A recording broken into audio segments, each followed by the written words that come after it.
찾으셨으면 한 목소리로 읽도록 하겠습니다. 여호와께서 이스라엘 족속에게 이와 같이 말씀하시기를 너희는 나를 찾으라 그리하면 살리라. 베델을 찾지 말며 길갈로 들어가지 말며 브엘세바로도 나아가지 말라. 길갈은 반드시 사로잡히겠고 베델은 비참하게 될 것임이라 하셨나니 너희는 여호와를 찾으라 그리하면 살리라. 그렇지 않으면 그가 불같이 요셉의 집에 임하여 멸하시리니 베델에서 그 불을 끌 자가 없으리라.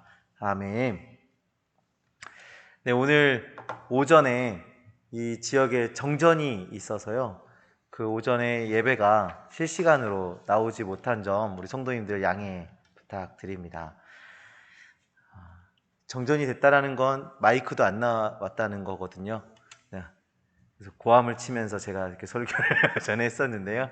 이렇게 마이크 나오니까 또 편안하게 또 감사함으로 할 수 있게 됐네요.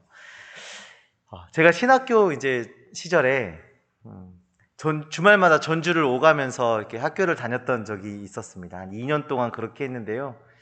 그 금요일 오후 6시에 수업이 끝나면 고속버스를 타고 전주로 내려가서 그 도착하자마자 금요 철야 예배 차량 운행을 하고 토요일 날 또 주일학교 아이들하고 축구하고 중고등부 사역을 하고 찬양팀 연습하고 청년부 모임 갖고 또 그리고 주일날 아침에 찬양 인도하고 주일학교 설교하고 또 찬양 인도 오후 예배 찬양 인도하고 차량 운행하고 그리고 또 저녁 7시쯤에 고속버스 타고 서울로 올라오는 이런 스케줄을 했던 적이 있었어요. 딱 듣기만 해도 뭘 한 게 정말 많죠. 그런데 이렇게 힘들게 오고 가는 그 길에서 저한테 위로가 됐고 낙이 됐던 게 뭐냐면 휴게소에서 간 나온 호두과자하고 아이스 아메리카노를 먹는 거였습니다. 호두과자하고 아이스 아메리카노를 먹으면서 그날의 피로를 이렇게 딱 씻어내면서 차에서 또 이렇게 잠을 자면서 쉼을 얻고 그랬었는데요. 하루는 여전히 이제 호두과자하고 아이스 아메리카노를 사들고 이제 이렇게 먹으면서 가고 있었어요. 그런데 이상한 겁니다. 뭐가 이상하냐면 호두과자에 호두가 없는 거예요. 호두과자에 호두가 있어야 되는데 호두가 없는 겁니다. 되게 이상하더라고요. 그러면 그게 호두과자인가요? 호두과자에 호두가 없다. 이게 호두과자입니까? 이거는 그냥 과자죠, 과자. 호두 모양을 하고 있는 과자. 이제 물론 붕어빵에 붕어가 없고 국화빵에 국화가 안 들어가 있긴 하지만 걔네들은 그 모양 자체가 그 정체성을 띠는 거지만 이 호두과자는 호두가 들어있기 때문에 호두과자잖아요. 그렇죠? 그날 저는 호두가 없는 호두과자를 먹으면서 또 그렇게 위로를 얻었던 적이 기억에 납니다. 제가 호두과자라고 사서 먹었지만 그냥 호두 모양을 하고 있는 과자를 먹은 거지 호두과자를 먹은 건 아니었어요. 그날. 성도님들, 저는 오늘 그 성도님들과 함께 아모스서를 이렇게 살펴보려고 하는데요. 오늘 본문은 우리에게 그 예배에 대한 굉장히 중요한 것들을 이야기하고 있어요. 예배 안에 빠져서는 안 되는 것이 있습니다. 예배 안에 분명히 들어가 있어야 하는 예배에 매우 중요한 요소가 있어요. 그 요소가 무엇입니까? 바로 우리 하나님이세요. 예배에 하나님이 빠지면 이거는 예배가 아닌 거예요. 하나님의 자리를 다른 어떤 것으로도 대체할 수가 없습니다. 그런데 우리의 예배를 한번 점검해 보세요. 우리의 예배는 온전히 예배로 드려지고 있습니까? 하나님이 계셔야 하는 그 자리에 하나님이 계십니까? 하나님이 드러나셔야 하는 그 예배의 순간에 하나님이 온전히 드러나고 있습니까? 혹시 하나님이 계셔야 되는 그곳, 하나님이 드러나야 하는 그 시간에 나의 의와 나의 욕심과 세상의 가치들로 가득가득 채워져 있진 않은지 우리가 예배에 대해서 한번 점검해 봐야 합니다. 물론 우리는 매일매일 예배를 드리기 위해서, 온전한 예배를 드리기 위해서 열심히 노력을 하잖아요. 이렇게 열심히 노력을 하지만 우리의 그 연약함, 그 죄의 본성 때문에 그런 순간순간 무너지고 또 실패하는 그런 일들을 우리는 종종 경험하게 됩니다. 우리 이 시간에 우리가 다시 한번 말씀으로 우리의 예배를 점검하고 온전한 예배자로서의 그 삶을 살아나기노라 결단하는 그런 시간 되시기를 간절히 소망합니다. 이 시간에 먼저 우리 아모스와 아모스서에 대해서 한번 살펴보도록 할 텐데요. 우리 아모스가 그렇게 우리에게 친한 사람은 아니잖아요. 그렇죠? 별로 안 친하잖아요. 그래서 아모스에 대해서 한번 소개를 해드리고 또 우리 아모스서의 배경이나 이런 것들을 좀 이야기해보면서 오늘 본문으로 접근해 보도록 하겠습니다. 이 아모스라는 이름의 뜻은 여호와의 짐을 진 자 또는 여호와께서 보존하시는 자라는 뜻을 가지고 있습니다. 이 아모스 선지자는 호세아 선지자와 같이 북이스라엘을 상대로 활동했던 선지자입니다. 같이 활동했다는 게 아니라 호세아 선지자하고 아모스 선지자는 북이스라엘을 상대로 활동했던 선지자라는 것이죠. 그런데 이 선지서 중에서 이 아모스서가 갖고 있는 굉장히 독특한 점 중에 하나는 이 아모스가 자신의 직업을 이야기하고 있다라는 겁니다. 네, 자신의 직업에 대해서 이야기하고 있다라는 겁니다. 1장 1절, 그 다음에 7장 14절, 15절의 말씀을 보시면 자신의 직업을 소개하고 있는데요. 자신의 직업을 목자, 뽕나무를 재배하는 사람이라고 소개하고 있습니다. 이 목자이고 뽕나무를 재배한다, 그렇게 하니까 굉장히 이 아모스라는 사람이 하층민인 것 같은 느낌이 딱 오죠. 왜냐하면 우리가 성경에서 목자라고 하면 굉장히 가난한 사람들이 했던 직업이라고 우리가 인식하고 있기 때문에 그렇게 인식할 수 있는데요. 이 아모스를 가리켜 목자라고 하는 이 단어가 노케드라는 단어거든요. 근데 이 노케드라는 단어가 성경에 딱 2번이 나옵니다. 그 중에 한 번이 열왕기하 3장 4절에서 나오는데, 열왕기하 3장 4절에 이런 말씀이 나와요.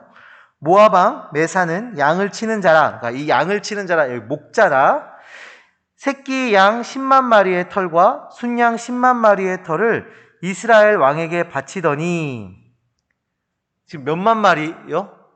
새끼 양 10만 마리의 털과 순양 10만 마리의 털을 지금 이스라엘에게 조공으로 모압 왕 메사가 바치고 있는 장면에 이 모압 왕 메사를 목자라고 표현하고 있는 겁니다. 그러니까 다른 사람의 양을 대신해서 월급을 받아서 그 양을 쳐주는 그런 목자가 아니라요, 그 목축업을 크게 하고 있는 사장님 정도의 큰 부호 중에 하나였다라는 것을 우리가 알 수가 있습니다. 그리고 7장 14절의 말씀을 보시면 또 목자라는 단어가 나오는데, 여기에서는 또 다른 단어를 사용하고 있어요. 보케르라는 단어를 사용하는데, 이 보케르라는 단어는 큰 짐승을 이렇게 치는 사람 목자를 얘기해요. 그러니까 소나 말 같은 게 큰 짐승을 이렇게 치는 목자를 가리킬 때 이 보케르라는 단어를 쓰고, 작은 짐승, 양, 염소 이런 거는 노케드라는 단어를 쓰거든요. 그러니까 지금 이 아모스를 상대로 노케드라고도 하고 보케르라고도 합니다. 그러니까 이 아모스는 큰 짐승도 많이 있었고 작은 짐승도 많이 있었던 큰 목축업자라는 것을 우리가 알 수 있어요. 그렇기 때문에 뽕나무를 재배하고 있는 거예요. 짐승이 많기 때문에 사료를 내야 하잖아요. 그래서 뽕나무를 해서 거기에서 사료를 얻어냈던 것이었습니다. 그리고 이 아모스 선지자는 드고아 출신입니다. 1장 1절의 말씀을 보시면 드고아 출신이다 라고 자기를 소개하고 있는데요. 드고아는 예루살렘 남쪽으로 15km 정도 떨어져 있는 곳에 위치한 동네 이름입니다. 그러니까 지금 남유다에서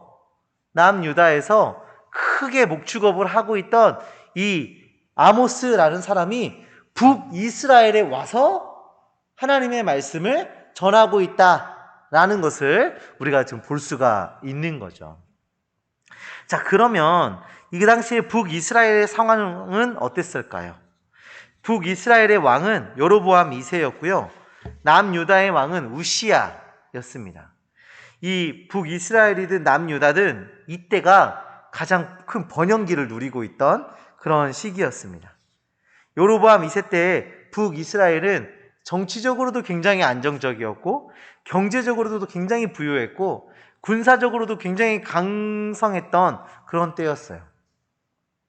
그래서 열왕기하 14장 25절의 말씀을 보시면 아미떼의 아들 요나가 북이스라엘의 영토 확장에 대한 말씀을 하는 말씀이 나오거든요. 열왕기하 14장 25절 말씀을 제가 한번 읽어드리도록 하겠습니다.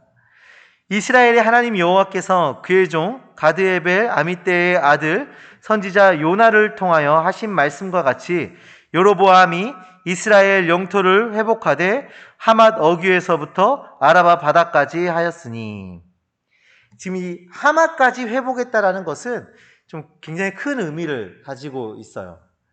민수기 13장에서 정탐꾼들이 가나안 땅을 정탐을 하잖아요. 그 정탐을 했던 곳이 이 하맛까지였습니다. 그리고 여호수아서에서 여호수아가 가나안 땅을 정복했을 때 여호수아가 정복한 땅이 바로 이 하맛까지였습니다. 또한 이스라엘이 통일왕국으로 있을 때, 그때 통일왕국으로 있을 때 이스라엘이 가장 영광스러웠던 그 역사에 가장 빛났던 그 순간에 그 국경이 이 하맛까지였어요. 근데 지금 여로보암 2세 때 그 영토를 다 회복한 겁니다. 하나님께서 이스라엘에게 허락하신 그 영토를 다 회복했던 그때가 바로 이 여로보암 2세 때였다라는 거죠. 또한 이때 무역이 굉장히 활발하게, 국제 무역이 굉장히 활발하게 이루어지면서 이 북이스라엘로 전 세계의 돈이 몰려들기 시작을 해요. 그래서 굉장히 부유한 그런 삶을 이스라엘 백성들이 살았는데요. 이 고고학자들이 사마리아 지역을 발굴해 보니까요, 이 당시에 그 당시 때 발굴해 본 결과 상아가 500개 이상이 발견이 됐대요. 그러니까 땅속에 묻혀서 발굴해낸 그 상아가 500개 이상이 나왔다는 거죠. 그러니까 얼마나 이 사람들이 사치스럽고 부유하게 살았는지 우리가 확인할 수 있는 대목이지 않겠습니까? 이렇게 나라가 안정이 되고 나라가 강해지고 부유해지니까 북이스라엘에서는 여로보암을 신격화시키는 일들이 일어나기 시작합니다. 여로보암을 우상으로 섬겼던 일들이 일어나기 시작하는데요. 우리 아모스서 7장 10절 이하의 말씀을 보시면 그 아모스와 아마샤라는 제사장의 그런 언쟁이 나옵니다. 이 아마샤는 베델에 있는 성소를 담당하던 제사장이었거든요. 근데 이 성소를 담당하던 제사장이 아모스에게 이런 말을 해요. 7장 13절의 말씀입니다. 다시는 베델에서 예언하지 말라. 이는 왕의 성소요 나라의 궁궐임이니라. 지금 하나님을 예배해야 되는 그 성소를 누구의 성소다라고 얘기합니까? 왕의 성소다라고 제사장이 아모스에게 이야기하고 있는 거예요.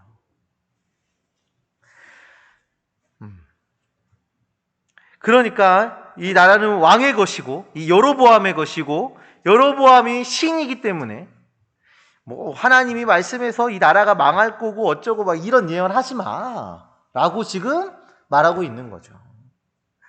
북이스라엘의 죄에서 빠지지 않는 것은 우상숭배 아니겠습니까?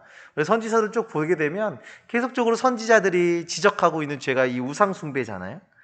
이스라엘 백성들은 하나님의 백성이어야 하고 하나님이 그들의 왕이어야 되고 하나님이 그들의 주인이어야 됩니다. 그런데 자신에게 그런 안정감을 줬다고, 정치적으로 안정감을 주고 경제적으로 부유함을 누리게 하고 또 이 세상에서 어깨 좀 피고 살게 해준 이 여로보암 2세를 신으로, 하나님으로 그를 모시고 있는 것이 지금 말씀에 드러나고 있는 겁니다. 이 심각한 영적 타락이 지금 일어나고 있는 것입니다. 이게 다가 아닙니다. 이스라엘 백성들이 출애굽을 하고 광야에서 이렇게 생활을 하다가 가나안 땅에 들어왔잖아요. 우리 성도님들 어땠을 것 같으십니까? 황폐한 광야에서 40년을 살았어요. 그리고 문화가 굉장히 발달되어 있고 부유한 땅, 젖과 꿀이 흐르는 땅, 그 가나안 땅에 딱 들어섰을 때 이 이스라엘 백성들은 무엇을 받고 무엇을 생각했겠습니까? 제가 가만히 생각해 보니까 제가 청년 때 그 서울에 놀러 오게 되면 이 서울의 그런 높은 건물들과 많은 사람들과 또 화려한 조명을 보면서 정신이 없이 이렇게 막 쳐다봤던 게 기억이 나요. 그 시골 사람들이 이렇게 서울 오면 다 티가 나잖아요. 이렇게 자꾸 이렇게 와 막 이러고 돌아다니는데 제가 그랬던 게 기억이 납니다. 이 화려한 문화와 그 굉장히 발달되어 있는 어떠한 그 기술과 뭐 이런 사람들과 뭐 이런 것들을 보면서 굉장히 그렇게 혼을 빼고 쳐다봤던 게 기억이 나는데요. 자, 이스라엘 백성들은 어땠을까요? 광야에서, 아무것도 없는 광야에서 살다가 그 문화가 있는 곳으로 들어옵니다.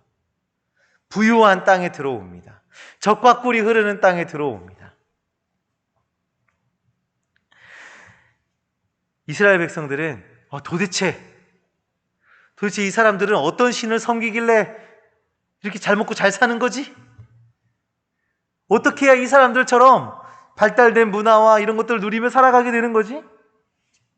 그리고 알아보니 무엇이 있었나요? 바알이 있었어요. 이 가나안 사람들 바알을 섬기는구나. 바알을 섬기니까 이렇게 잘 먹고 잘 사는구나. 바알이 어떤 신입니까? 바람과 비, 폭풍 등 기후를 관장하는 신이라고 불렸어요. 이스라엘 백성은 이거구나. 우리도 이렇게 살아야 되는구나 생각한 것이죠. 그런데 이스라엘 백성들도 양심이 있었나 봐요. 양심이. 하나님을 쉽게 버릴 수가 없었던 거죠.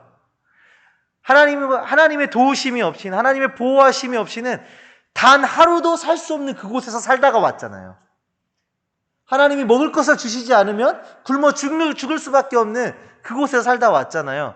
그래서 하나님을 버리질 못합니다. 그래서 그들이 선택한 게 뭐냐면 바알과 하나님을 합칩니다. 바알과 하나님을 합쳐요. 기원전 8세기의 비문을 보게 되면 이런 글들이 발견이 됩니다. 여호와와 그의 아내 아세라의 이름으로 축복을 주기를 원하노라. 여호와와 그의 아내 아세라의 이름으로 축복 주기를 원하노라 라는 이런 글들이 발견되기 시작합니다. 아세라가 누구입니까? 바알의 아내이지요. 바알의 아내. 바알의 아내라고 불리는 우상이지요. 정확하게 말하면 하나님을 부르면서 바알을 섬기고 있었던 겁니다. 이름은 하나님, 여호와, 야훼라고 부르면서 바알을 섬기고 있었던 거예요. 이런 배경 속에서 오늘 이 말씀이 우리에게 주어진 것입니다. 이스라엘 백성들은 베델, 길갈, 브엘세바에 성소를 만들고 하나님께 제사를 드리고 11조도 드리고 헌금도 하고 그렇게 해오던 종교 의식을 그대로 하고 있었어요. 그런데 하나님께서 뭐라고 말씀하시나요? 4장 4절의 말씀 보시면 이런 말씀이 나옵니다. 우리 4장 4절 말씀 다 같이 한번 보도록 하겠습니다. 너희는 베델에 가서 범죄하며 길갈에 가서 죄를 더하며 아침마다 너희 희생을 3일마다 너희 11조를 드리며 베델에 가서 범죄하며 베델의 그 성소에 가서 제사를 지내는데 그것을 범죄한다라고 얘기하세요. 길갈에 가서 제사를 지내는데 그걸 범죄한다라고 얘기하십니다. 희생 제사도 드리고 11조도 드리고 그러고 있지만 하나님이 뭐 한다 말씀하십니까? 범죄하고 있다. 왜 그렇게 얘기하십니까? 하나님을 바로 알지도 못하고 하나님을 바로 섬기지도 않고 있기 때문입니다. 바알과 하나님을 합해버려서 우상 숭배하는 그 행위에 여호와 하나님의 그 이름을 빌려 사용하고 있었던 것이죠. 하나님을 예배한다고 말은 하고 있지만 정작 그들이 섬기고 있던 것은 바알이었던 것이에요. 그렇기 때문에 하나님이 범죄한다 얘기하시는 거죠. 그래서 하나님은 오늘 우리가 읽은 본문 5장 5절의 말씀에서도 이렇게 얘기하십니다. 우리 5장 5절 말씀 다 같이 보겠습니다. 베델에 베델을 찾지 말며 길갈로 들어가지 말며 브엘세바로도 나아가지 말라. 길갈은 반드시 사로잡히겠고 베델은 비참하게 될 것임이라 하셨나니. 베델, 길갈, 브엘세바 이런 데 가지 말아라. 하나님이 말씀하고 계십니다. 거짓 예배, 잘못된 예배, 세상의 그 풍요를 위하여서 바알을 섬기는 그런 악한 우상 숭배를 하지 말아라. 그것 하러 그곳에 가지 말아라 라고 하나님이 말씀하고 계신 거예요. 그리고 하나님의 백성이 취해야 하는 그 행동에 대해서 그 정확한 방향을 제시해 주고 계시는데 6절, 너희는 여호와를 찾으라. 너희는 여호와를 찾으라. 하나님의 백성이 해야 하는 분명한 방향입니다. 여호와를 찾으라.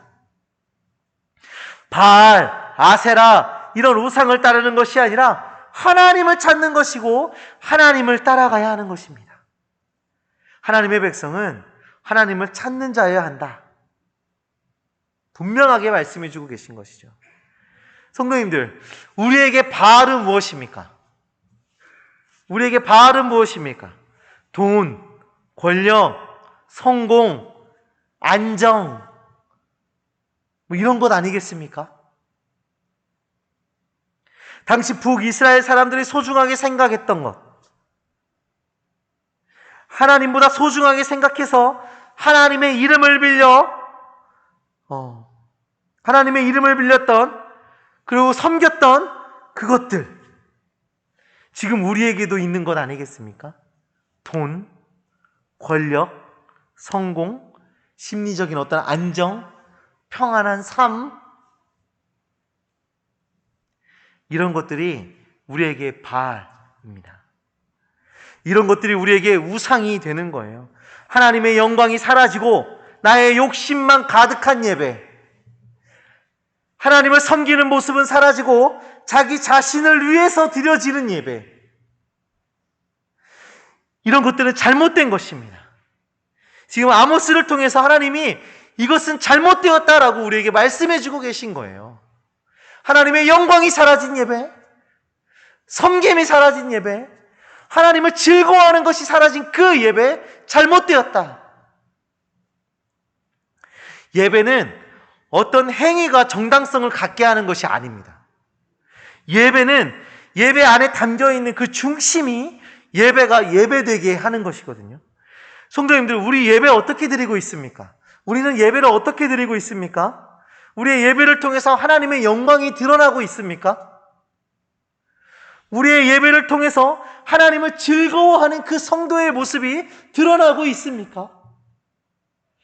우리의 예배를 통해서 온전히 하나님을 섬기고자 하는 그 겸손함이, 그 섬김이 우리 예배 가운데 드러나고 있습니까? 하나님은 바라고 계십니다. 하나님의 백성된 우리가 온전히 하나님을 찾길 원하고 계십니다.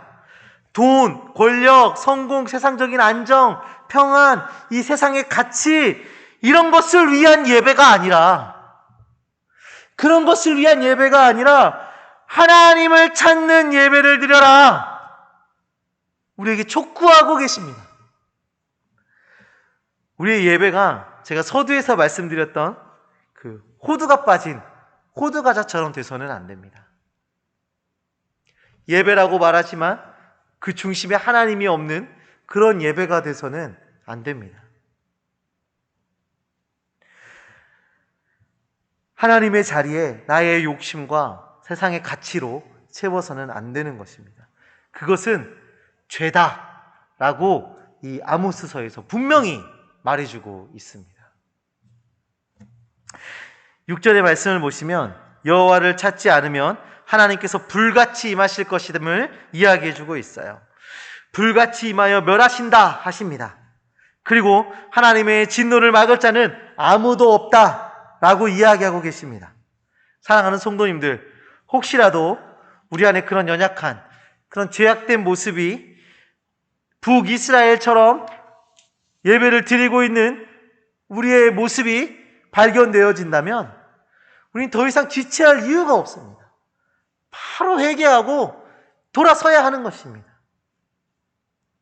다시금 참 예배자의 삶을 살겠습니다. 하나님께 결단하며 돌아서야 하는 것입니다. 저와 우리 성도님들 모두가 하나님을 드러내는 예배, 하나님께 영광 돌리는 예배, 하나님을 온전히 섬기는 예배, 하나님을 즐거워하는 예배, 그런 예배를 드리는 예배자로 나아가기를 간절히 소망합니다. 사랑하는 성도님들, 오늘 우리는 아모스서를 살펴보았어요. 안정된 삶과 부유한 삶에 빠져서 하나님보다 세상의 가치를 더 사랑했던 그런 우상 숭배에 빠진 북이스라엘 백성들의 모습을 우리가 살펴보았습니다. 그들은 하나님께 제사를 드리겠다고 성소를 세웠고 그곳에 가서 제사를 드렸지만 그곳에 하나님은 계시지 않았어요. 여로보암과 바알과 아세라만 있었습니다. 그리고 우리도 이 세상에 말하는 가치를 추구하며 하나님의 영광보다는 나의 욕심을 앞세운 바람직하지 않은 예배자의 모습을 살아갈 때가 너무나도 많이 있습니다. 그래서 우리 이 시간에 함께 기도하셨으면 좋겠는데요. 우리 이 시간에 함께 기도하실 때 하나님이 계시지 않은, 하나님의 영광이 드러나지 않은, 하나님을 향한 그 섬김이 없는 그 예배로 나아갔던 우리의 모습을 회개하시길 바랍니다. 나의 욕심,